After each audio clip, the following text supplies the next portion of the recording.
Let me ask you something real. 2 kids. Same country, same public school system, same McDonald's on the corner, same Instagram feed. One grows up and builds wealth. The other grows up and builds debt. What's the difference? I'm going to tell you right now, it is not the color of their skin, and it is not how hard they work. The difference is what they were taught at the dinner table. See, there's a whole curriculum being taught in certain households in America, and it has nothing to do with school. It's being passed down quietly, deliberately, generationally. And most black families in this country have been locked out of that curriculum for 400 years. Not because they're less, not because they're incapable, because the information was never passed to them. That changes today. Today, I'm going to walk you through 5 things that wealthy white families teach their children that most black families never learned. And I'm going to give you the action steps to start teaching them in your home, starting this week. Let's get into it. Now, before we go further, I need to address something. I grew up broke, not struggling, broke. Like lights getting cut off, government cheese in the freezer, broke. And I want to tell you, my parents weren't lazy. They weren't irresponsible. They were hardworking, God-fearing people who did everything they were told to do. Go to school, get a job, work hard, stay out of trouble. And they did. And they were still broke because nobody taught them the rules of the game. Here's what most people don't want to talk about. Slavery didn't just steal labor, it stole economic literacy. Jim Crow didn't just steal opportunity, it stole financial infrastructure. Redlining didn't just steal neighborhoods, it stole generational asset building. For over a century, black families in America were systematically cut off from the same wealth transfer mechanisms that wealthy white families used to pass money, knowledge, and ownership down through generations. So when I say rich white families teach their kids things poor black families don't, I am not saying black people are inferior. I'm saying the pipeline of financial knowledge was broken. Intentionally, historically, brutally.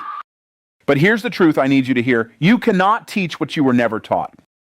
And here's the other truth. You can learn it now. The information exists. The resources exist. The opportunities exist. The only thing standing between you and generational wealth is whether you're willing to sit down, swallow your pride, and say, maybe there's something I don't know. That's not weakness. That's the beginning of everything. So let's talk about the 5 lessons, because the generational curse ends with you. Lesson number 1. Rich families teach their children that money is a tool, not a trophy, not a target, not a sign of success. A tool. Think about a hammer. A hammer doesn't care who holds it. It doesn't care if you're building a house or tearing one down. It just does what it's directed to do. Money is the same way. But here's the question most people never get asked. What are you trying to build? In wealthy households, and I've spent time with these families, I've studied them, I've asked the questions, the conversation about money starts early. Not with how do you get money, but with what does money allow you to do? They teach their children the difference between 3 types of income. Write these down. Number 1, earned income. This is money you trade your time for.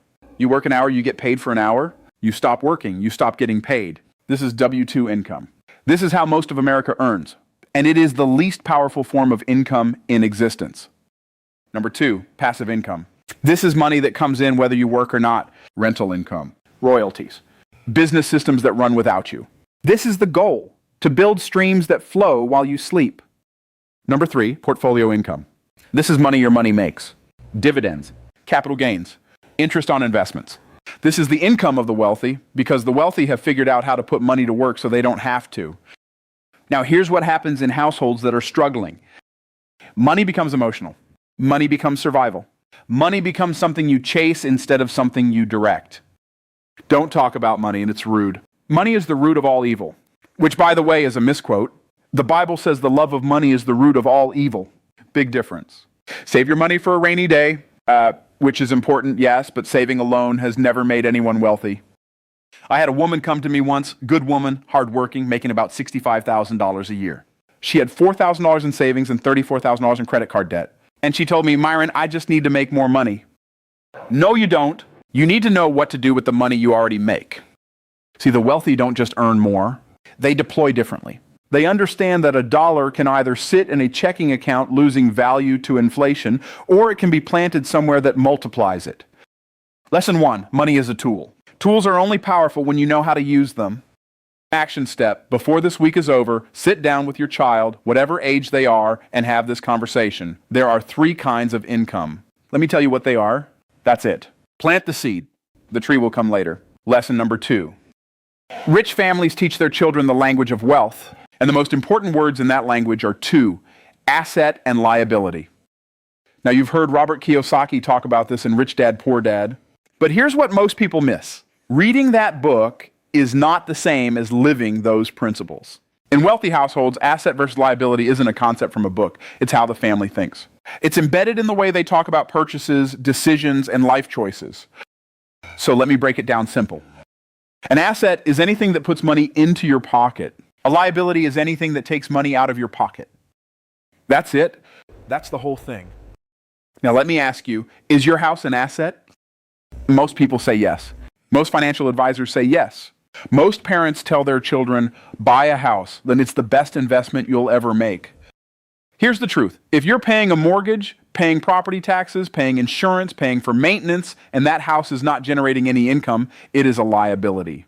It is taking money out of your pocket every single month. Now, can it become an asset? Absolutely. Rent a room, convert a basement, run a business out of it. But just owning a home doesn't make you wealthy. Owning a home that produces more than it costs, that is an asset. What about your car? The moment you drive it off the lot, it loses value. It requires insurance. It requires gas. It requires maintenance. It takes money out of your pocket every single month. A car's a liability. Now, what about Jordans? What about the $400 sneakers? What about the chain, the watch, the designer bag? I'm not here to make you feel bad. I'm here to ask you one question. Is it an asset or a liability? Because in wealthy households, children are taught to look at every purchase and ask that question. Not, does this look good? Not, can I afford the monthly payment? But, is this going to put money in my pocket or take money out? And here's where it gets painful, because I need to say this with love. Our community has been marketed to harder than any community in America. The sneaker companies know our neighborhoods. The car dealerships know our zip codes. The jewelry stores know our culture. They know that we have been taught, consciously or unconsciously, that looking wealthy is the same as being wealthy. It is not. I have a friend, good brother, sharp, educated, and making $200,000 a year.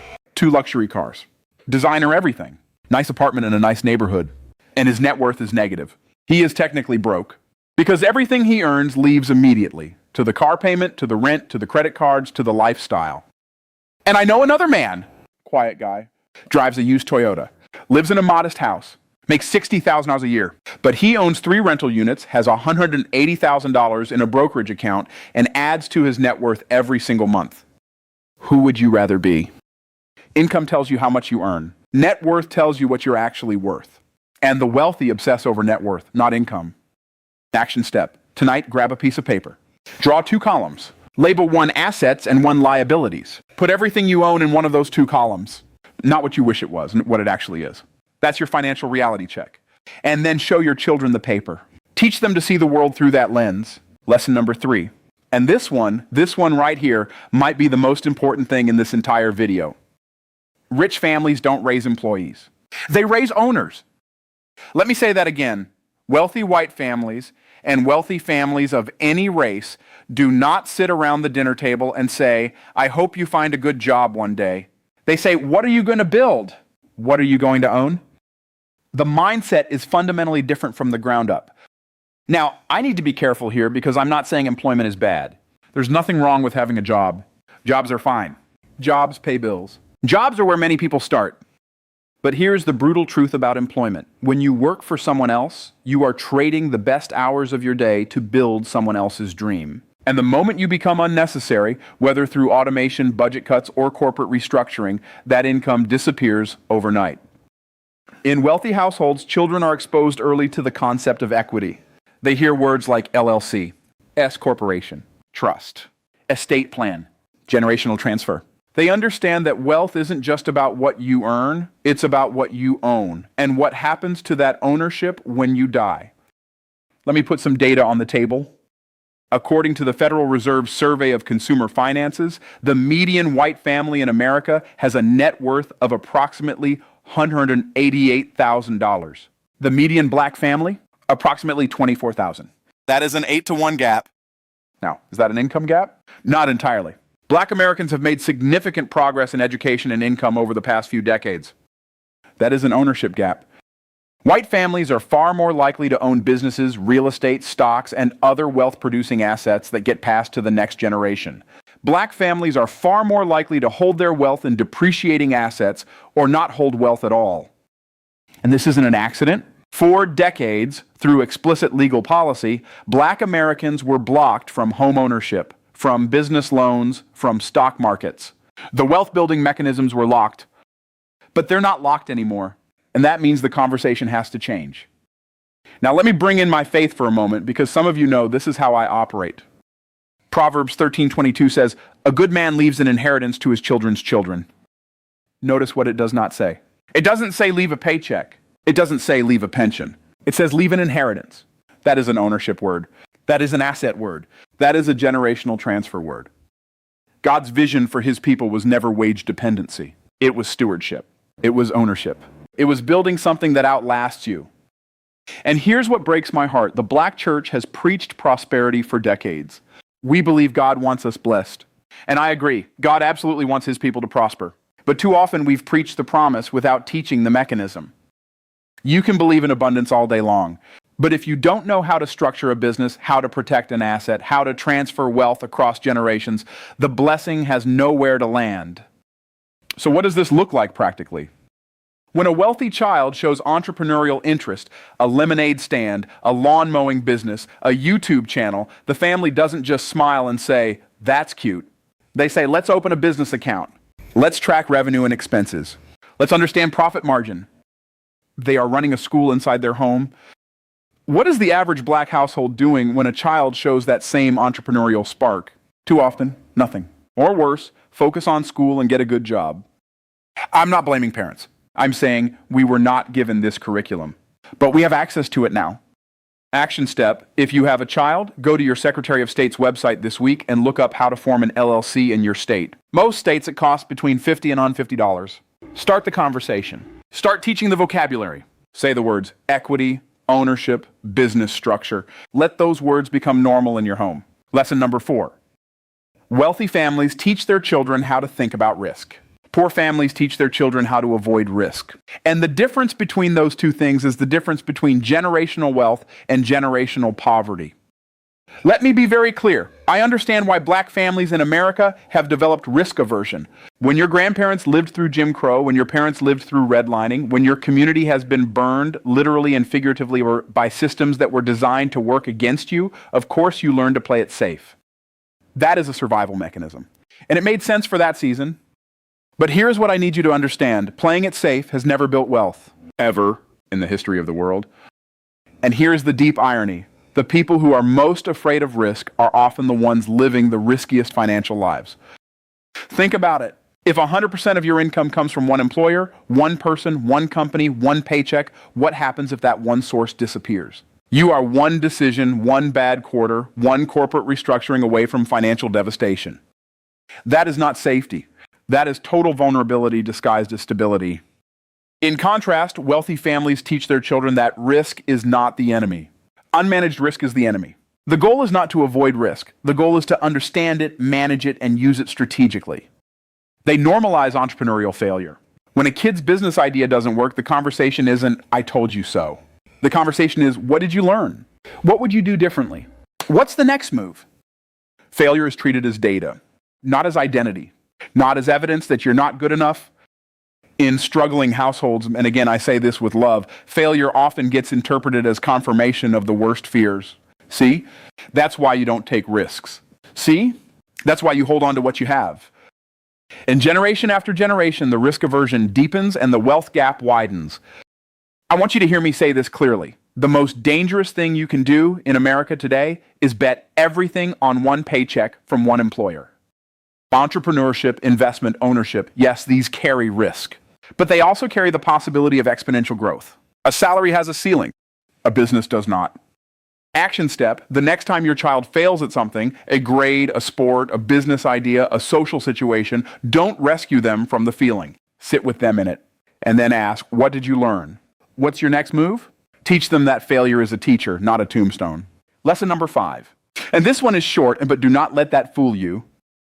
Rich families teach their children one simple truth: who you know matters more than what you know. Now, before you dismiss that as cynical, let me explain what I mean. In wealthy families, the cultivation of relationships is an intentional practice.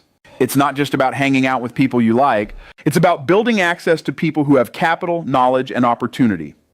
Children in wealthy households are taken from an early age to events, clubs, dinners, churches, and schools where they interact with people who are doing things, building companies, raising funds, running institutions.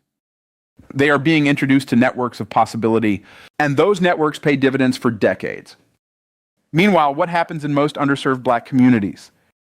The social networks are tight, loyal, strong, beautiful even, but they are often circular. Everyone in the network is at the same economic level. There are no bridges to different worlds, different opportunities, different capital pools. And the cultural message, often born out of real historical trauma, is don't trust outsiders. Stay with your people. Be careful. I understand where that comes from, and there is wisdom in discernment. But here's the truth. You can love your community deeply and build bridges to other worlds. Those two things are not in conflict. We have incredible black excellence in this country. We have doctors, lawyers, athletes, entertainers, entrepreneurs, people of extraordinary talent. What we have not fully developed is black infrastructure, the networks, institutions, and capital pools that allow that excellence to compound across generations. That is the work of our generation. And it starts with something as simple as this. Who is your child spending time with? What rooms are you putting them in? What conversations are they overhearing? Because your network is not just about who can help you today. It's about who can open doors for your children tomorrow. Action step. Commit to taking your child to at least one event per month where they are in the room with people who are building something. An entrepreneur meetup, a business fair, a church business ministry, a community development organization. Let them see possibility in human form. All right, let's bring this all together. 5 lessons. 5 things that wealthy families teach their children that most struggling black families were never taught. Lesson 1, money is a tool. Not a goal, not a trophy, a tool. Teach your children the 3 types of income: earned, passive, portfolio, before they turn 10. Lesson 2, assets build wealth. Know the difference between what puts money in your pocket and what takes money out. Teach your children to see every purchase through that lens.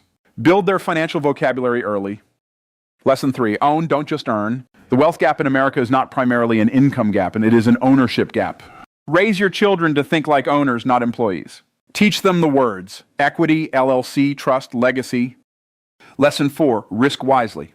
Stop teaching your children that safety is the goal. Safety is a myth when it comes to building wealth. Teach them to understand risk, manage risk, and learn from failure. Failure is data, not destiny.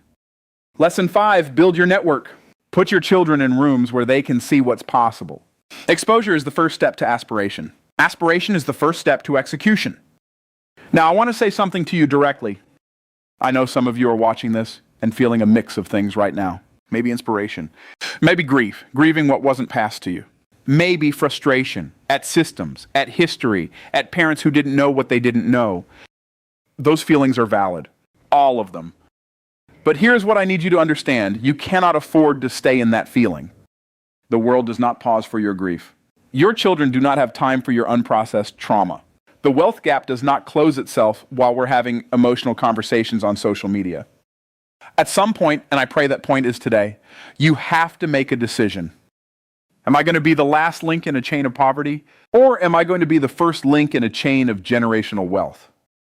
That is a decision only you can make. And it starts not with a big financial move. It starts with a conversation at your dinner table tonight. What are you going to teach your children about money? Listen, I said at the beginning that the generational curse ends with you. I meant that. You didn't choose the family you were born into. You didn't choose the economic conditions you grew up in.